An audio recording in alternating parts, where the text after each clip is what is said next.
Hello friend, હું છું doctor Nimish Patel, SCW high school Deesa. મિત્રો, 11મા ધોરણમાં SCW હાઈસ્કૂલમાં હાર્દિક સ્વાગત છે. મિત્રો, 11મા ધોરણમાં તમે સાયન્સ કેવું હશે, સાયન્સમાં કેવી રીતે ભણવાનું, કેટલી બધી મહેનત કરવી પડશે, સાયન્સ ખૂબ અઘરું છે, આવા બધા ઘણા બધા પ્રશ્નો તમારા મગજમાં થતા હશે.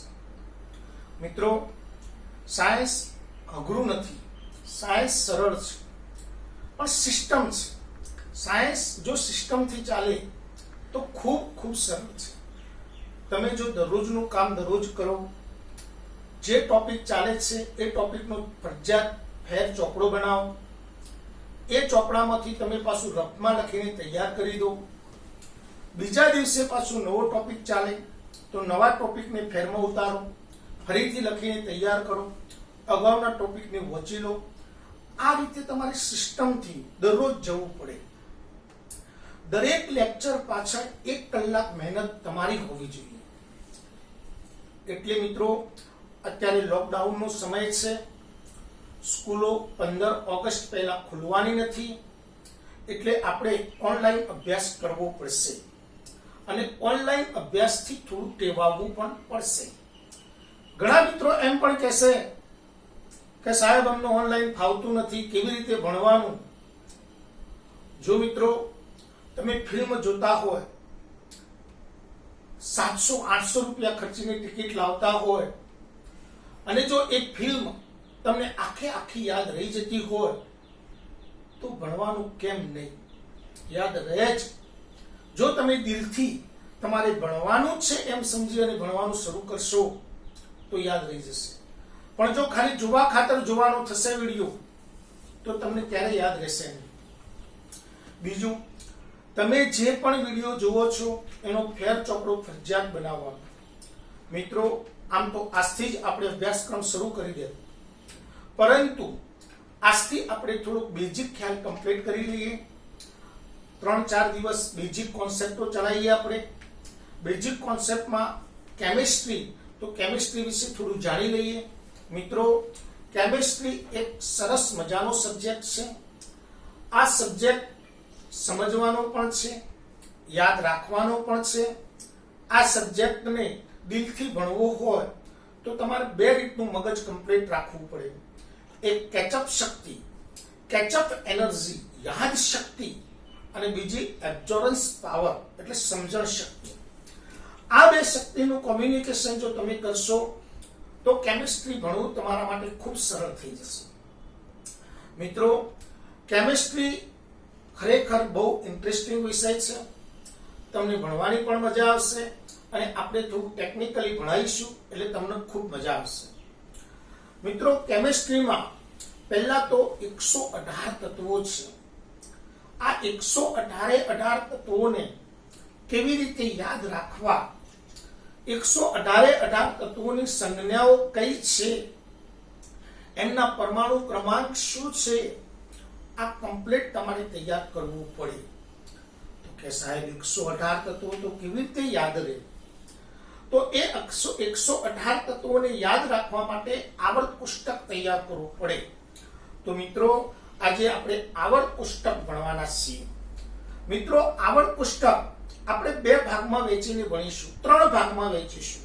આજના લેક્ચરમાં અડધો ભાગ ભણીશું, કાલના લેક્ચરમાં અને પરમ દિવસના લેક્ચરમાં, એમ 3 લેક્ચરમાં આપણે આવર્ત પુસ્તક કમ્પ્લીટ તૈયાર કરીશું. મિત્રો, તો આપણે પહેલું જ બેઝિક કોન્સેપ્ટમાં આવર્ત પુસ્તક ભણીશું. હા, આજે જે ભણો એ ઘરે જઈ કાલે કમ્પ્લીટલી લખી દેજો. આજે જે વાંચો છો, જે વિડીયો જુઓ છો, એનો ફેર ચોપડો આજે કમ્પ્લીટ બનાવી દેજો. એટલે કાલના લેક્ચરમાં કાલનું લખવાનું, એમ દરરોજનું દરરોજ આગળ આપણે ચાલતા જવાનું છે. તો મિત્રો, બેઝિક કોન્સેપ્ટમાં સ્ટાર્ટ કરીશું આપણે આવર્ત કોષ્ટક. તો જુઓ, આવર્ત કોષ્ટક, આવર્ત કોષ્ટક. મિત્રો, આવર્ત કોષ્ટક વિશે તમે જાણો છો કે પહેલો એક નાનકડો ભાગ આવે છે, આને S વિભાગ કહેવાય. વચ્ચે એક લાંબો ભાગ આવે છે એને ડી વિભાગ કહેવાય. આ બાજુ એક ભાગ આવે છે એને પી વિભાગ કહેવાય. એસ અને ડી વિભાગની વચ્ચે એફ વિભાગ આવે, પણ આવર્ત કોષ્ટકની લંબાઈ વધી જતી હોવાથી એ વિભાગની નીચે બે લાઈનમાં લખવામાં આવે છે અને એફ વિભાગ કહેવાય. એમ આવર્ત કોષ્ટક ચાર વિભાગમાં વહેંચાયેલું છે: એસ, પી, ડી અને એફ. મિત્રો, આ ચાર વિભાગના આવર્ત કોષ્ટક ને આપણે તૈયાર કરવાનું છે. મિત્રો, આવર્ત કોષ્ટકમાં આ રીતે ઊભી લાઈનો છે અને આડી લાઈનો છે. ભાઈ, ઊભી લાઈનને સમૂહ કહેવાય અને આડી લાઈનને આવર્ત કહેવાય. ઊભી લાઈનને સમૂહ અને આડી લાઈનને આવર્ત કહેવાય. તો મિત્રો, આવર્ત કોષ્ટક માં 18 સમૂહ છે અને 7 આવર્ત છે. 18 સમૂહ અને 7 આવર્ત છે. આપણે દરેક સમૂહ, દરેક વિભાગનો કેટલા સમૂહ છે ડિટેલમાં મસ્ત રીતે ભણીશું. તો મિત્રો, આવર્ત કોષ્ટક કેટલા વિભાગમાં વહેંચાયેલું છે? કે 4. કયા કયા? એસ, પી, ડી, એફ. ચલો ભાઈ, આવર્ત કોષ્ટકમાં ઊભા સ્તંભને શું કહે છે? તો કે સમૂહ. આડી હરોળને શું કહે છે? કે આવર્ત. આવર્ત કોષ્ટકમાં 18 સમૂહ છે અને 7 આવર્ત છે. મિત્રો, આપણે પહેલો એસ વિભાગ કમ્પ્લીટ કરીએ. તો એસ વિભાગ,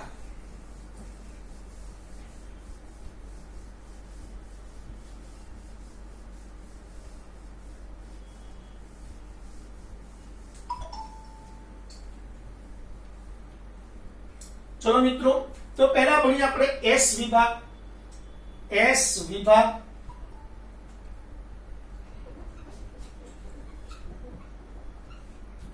મિત્રો, એસ વિભાગમાં બે સમૂહ આવેલા છે. એસ વિભાગમાં બે સમૂહ આવેલા છે. સમૂહ 1 અને સમૂહ 2. સમૂહ 1 ને આલ્કલી ધાતુ તત્વોનો સમૂહ કહે છે. સમૂહ 2 ને આલ્કલાઇન અર્ધ ધાતુ તત્વો નો સમૂહ કહે છે. ભાઈ, સમૂહ 1 માં તત્વો યાદ રાખવાની ટ્રીક હાલિસોપોરુસિફરા. સમૂહ 1 ના તત્વો યાદ રાખવાની ટ્રીક, યાદ રાખો. શું ભાઈ? હાલિસોપોરુસિફરા. હાલિસોપોરુસિફરા. અરે વાહ કે સાહેબ, આ શું પાછું? હાલિસોપોરુસિફરા. હાલિસોપોરુસિફરા. ચલો બોલો એકવાર. હાલિસોપોરુસિફરા. હાલિસોપોરુસિફરા. ચલો, હા એટલે હાઇડ્રોજન, લી એટલે લિથિયમ, સો એટલે સોડિયમ, પો એટલે પોટેશિયમ, રૂ એટલે રૂબેડિયમ, સી એટલે સીઝિયમ, ફ્રા એટલે ફ્રાન્સિયમ. ચલો ફરીથી એકવાર. હાલિસોપોરુસિફરા. Hydrogen, lithium, sodium, potassium, rubidium, caesium અને ફ્રાન્સિયમ. મિત્રો, હાઇડ્રોજનની સંજ્ઞા H, લિથિયમની Li, સોડિયમની Na, પોટેશિયમની K, રૂબેડિયમની Rb, સીઝિયમની Cs અને ફ્રાન્સિયમની Fr. ચલો ફરીથી એકવાર હાલિસોપોરુસિફરા, હાઇડ્રોજનની H, લિથિયમની Li, સોડિયમની Na, પોટેશિયમની K, રૂબેડિયમની Rb, સીઝિયમની Cs, ફ્રાન્સિયમની Fr. ચલો પરમાણુ ક્રમાંક હાઇડ્રોજનનો 1, 1 માં 2 ઉમેરો 3, 3 માં 8 ઉમેરો 11, 11 માં 8 ઉમેરો 19, 19 માં 18 ઉમેરો 37, 18 ઉમેરો 55 અને 32 ઉમેરો 87. મિત્રો તમારે આટલું યાદ રાખવાનું, 2 8 8 18 18 32. પહેલા 2 ઉમેરો, 8 ઉમેરો, 8 ઉમેરો, 18 18 32. તો ચલો હાલિસોપોરુસિફરા, hydrogen lithium, sodium potassium, rubidium caesium અને ફ્રાન્સિયમ. તો યાદ રહી જાય. સમૂહ 1 માં કેટલા તત્વો છે? તો 1 2 3 4 5 6 અને 7. કયા કયા 7 તત્વો છે? તો હાલિસોપોરુસિફરા. ભાઈ દરેકની સંજ્ઞા અને દરેકનું નામ. હા એટલે હાઇડ્રોજન, લી એટલે લિથિયમ, સો એટલે સોડિયમ, પો એટલે પોટેશિયમ, રૂ એટલે રૂબેડિયમ, સી એટલે સીઝિયમ, ફ્રા એટલે ફ્રાન્સિયમ. સંજ્ઞા હાઇડ્રોજનની H, લિથિયમની Li, સોડિયમની Na, પોટેશિયમની K, રૂબેડિયમની Rb, સીઝિયમની Cs, ફ્રાન્સિયમની Fr. પરમાણુ ક્રમાંક 1 3 11 19 37 55 87. તમને કે ચલો ભાઈ સીઝિયમનો પરમાણુ ક્રમાંક બોલો. તો સીઝિયમનો પરમાણુ હા લી સો પો રૂ સી. સી એટલે સીઝિયમ. ચલો 1 3 11 19 37 અને 18 55. એકદમ સિમ્પલ. તો સમૂહ 1, સમૂહ 1 ના તત્વોને કયા તત્વો કહેવાય? આલ્કલી ધાતુ તત્વો. સમૂહ 1 ના તત્વોને યાદ રાખવાની ટ્રીક હાલિસોપોરુસિફરા. ચલો દરેકની સંજ્ઞા કમ્પ્લીટલી આવડી જાય. એ જ રીતે S વિભાગ. S વિભાગનો સમૂહ 2. સમૂહ 2 ને આપણે આલ્કલાઇન અર્ધ ધાતુ તત્વો કહીએ છીએ. આલ્કલાઇન અર્ધ ધાતુ તત્વોને યાદ રાખવાની ટ્રીક પહેલા યાદ રાખો. ચલો ભાઈ યાદ રાખીએ આપણે. બેમેકે સ્ટ્રોબેરી, બેમેકે સ્ટ્રોબેરી. ચલો ભાઈ સમૂહ 2 ને યાદ રાખવાની ટ્રીક બેમેકે સ્ટ્રોબેરી. ફરીથી એકવાર બેમેકે સ્ટ્રોબેરી. ફરીથી એકવાર બેમેકે સ્ટ્રોબેરી.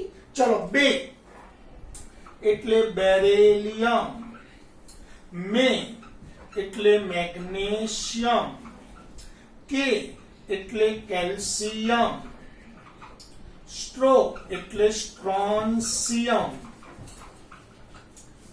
2 એટલે બેરિયમ અને રી એટલે રેડિયમ.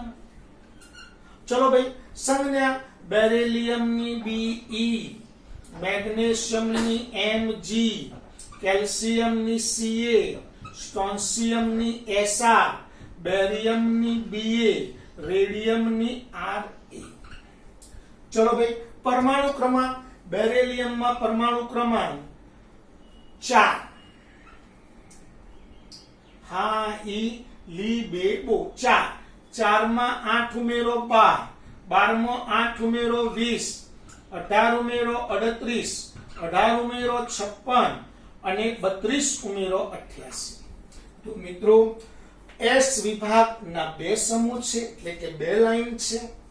પહેલી લાઈનને આપણે આલ્કલી ધાતુ તત્વો કહીએ છીએ. બીજી લાઈનને આપણે આલ્કલાઇન અર્ધ ધાતુ તત્વો કહીએ છીએ. પહેલી લાઈનને યાદ રાખવાની ટ્રીક હાલિસોપોરુસિફરા. બીજી લાઈનને યાદ રાખવાની ટ્રીક બેમેકે સ્ટ્રોબેરી. તો આ રીતે આપણે S વિભાગ કમ્પ્લીટ બનાવી દઈએ. ચલો S વિભાગ બનાવવો હોય કેવી રીતે બનાવી શકાય? તો જુઓ મિત્રો,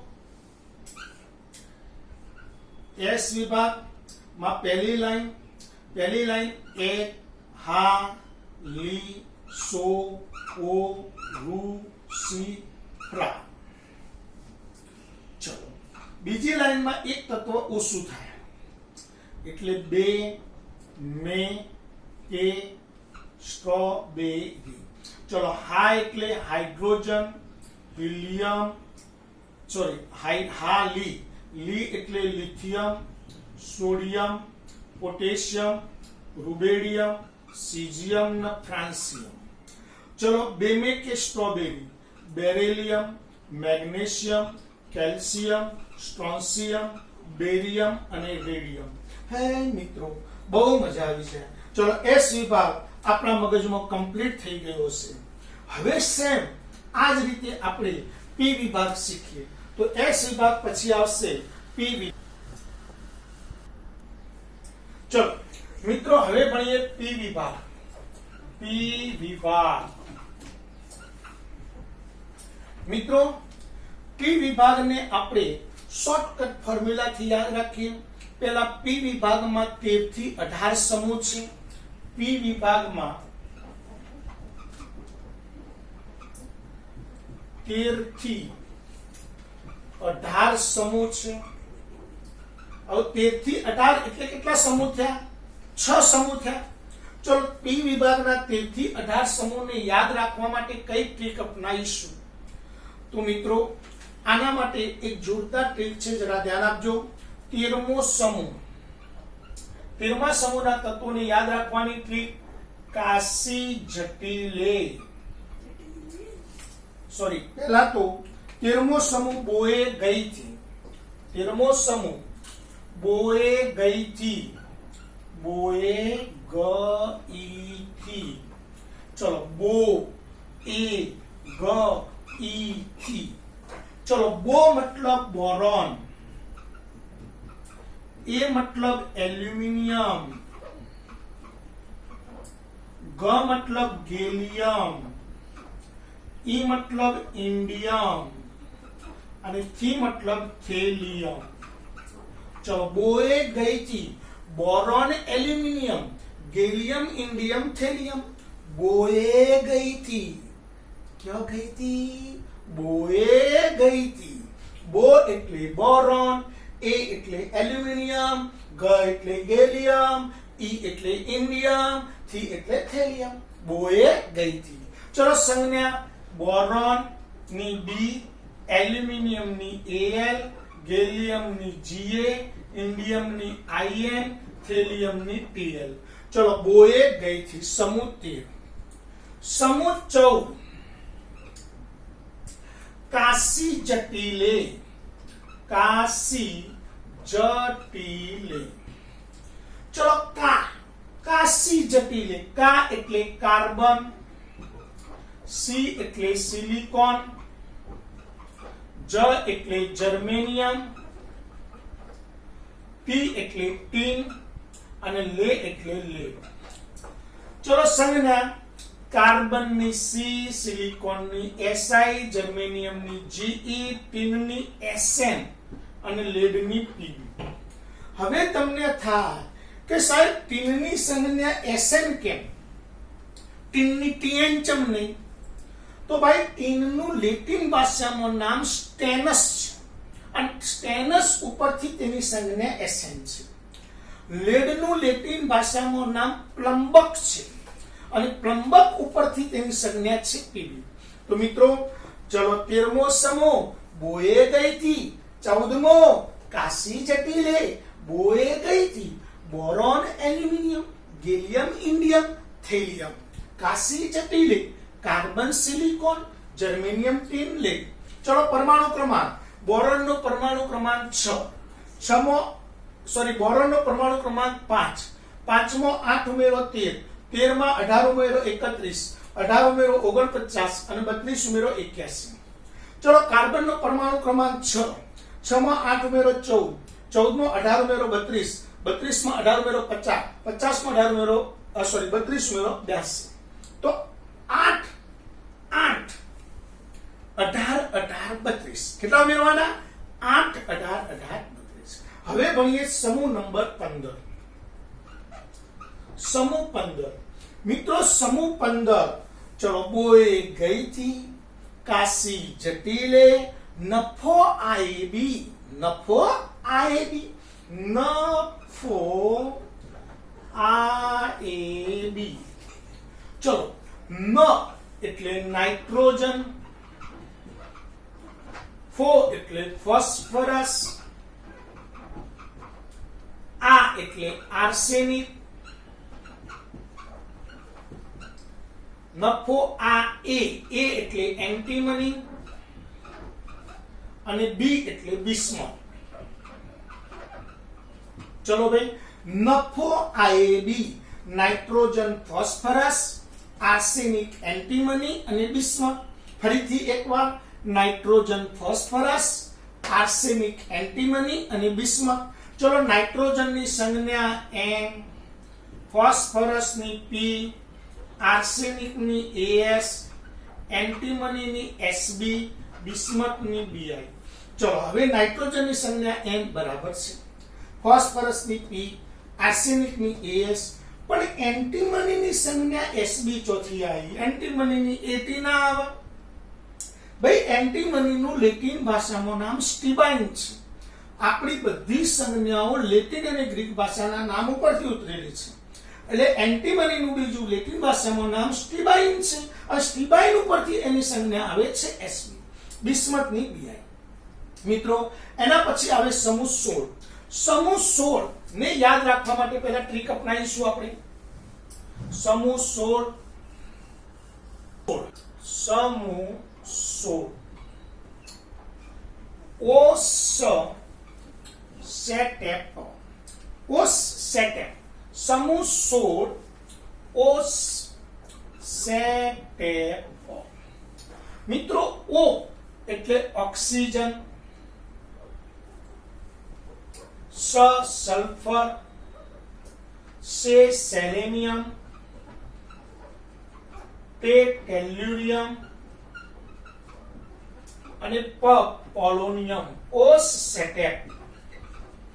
ચલો, ફરીથી એકવાર. સમૂહ 13 બોએ ગઈથી, સમૂહ 14 કાશી જટિલે, સમૂહ 15 નફો આએબી, સમૂહ 16 ઓસ સેટેપ. તો ઓક્સિજન, સલ્ફર, સેલેનિયમ, ટેલ્યુરિયમ અને પોલોનિયમ. ઓક્સિજન, સલ્ફર, સેલેનિયમ, ટેલ્યુરિયમ અને પોલોનિયમ.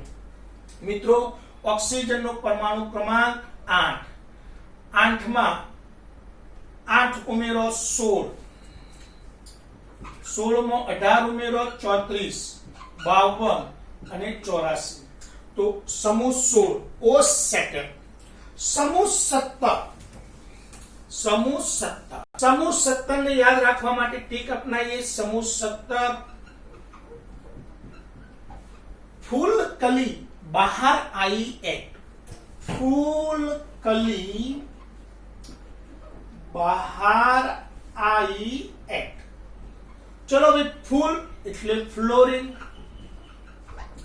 કલી એટલે ક્લોરિન, બહાર એટલે બ્રોમિન, આઈ એટલે આયોડિન, એટ એટલે એસ્ટેટાઇન. ફૂલ કલી બહાર आई एट. चलो, फ्लोरीन ની સંજ્ઞા F, ક્લોરીન ની Cl, બ્રોમિન ની Br, આયોડિન ની I, એસ્ટેટાઇન ની Ap. પરમાણુ ક્રમાંક 9, 9 માં 8 ઉમેરો 17, 17 માં 18 ઉમેરો 35, 18 ઉમેરો 53 અને 32 ઉમેરો 85. ત્યારબાદ મિત્રો છેલ્લો સમૂહ નિષ્ક્રિય વાયુ તત્વોનો સમૂહ કહેવાય. એને શૂન્ય સમૂહ તરીકે પણ ઓળખવામાં આવે. આ 17મા સમૂહને હેલોજન સમૂહ તરીકે પણ ઓળખવામાં આવે. હેલો બંધુઓ કહેવાય. ફ્લોરીન, ક્લોરીન, બ્રોમિન અને આયોડિન ને હેલો બંધુઓ કહેવાય છે. હવે મિત્રો 18મો સમૂહ, સમૂહ 18. સમૂહ 18 નિષ્ક્રિય વાયુ તત્વોનો સમૂહ છે. એને આપણે પહેલેથી નિષ્ક્રિય વાયુ તત્વો ભણેલા છીએ.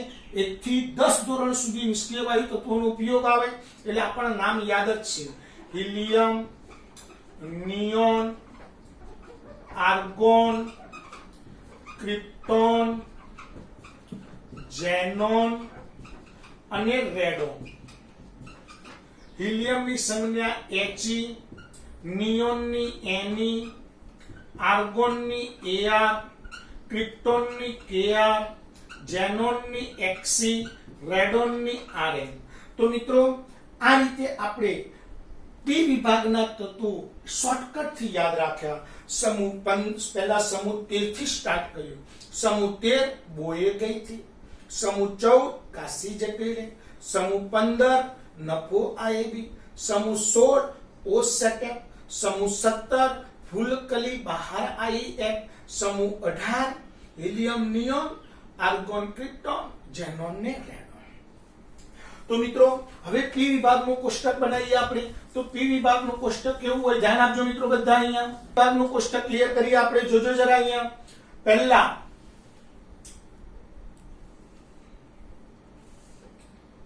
સમૂહ 13,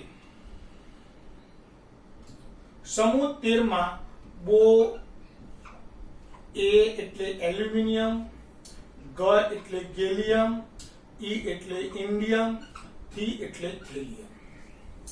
ચલો પછી આવે સમૂહ 14.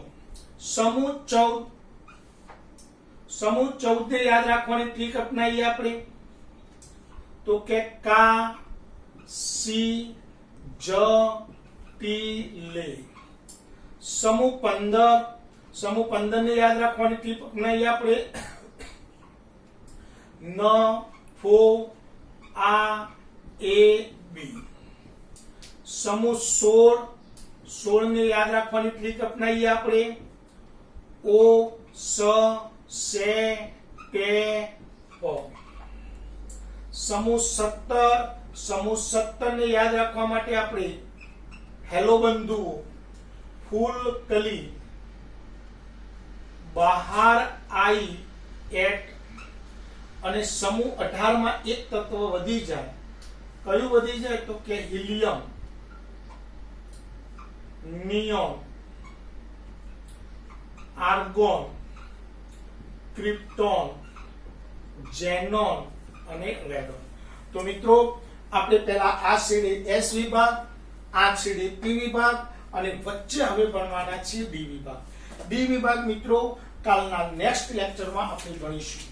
આ S વિભાગ P વિભાગની ડીપીટી હું તમને મોકલી દઉં છું, એ તમે કમ્પ્લીટલી ઉતારી દેજો.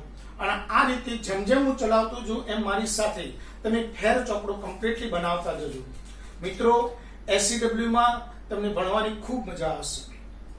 તમે જો મહેનત કરશો તો ગેરંટી સાથે સારામાં સારું રિઝલ્ટ લાવી શકશો. જય હિન્દ, જય ભારત.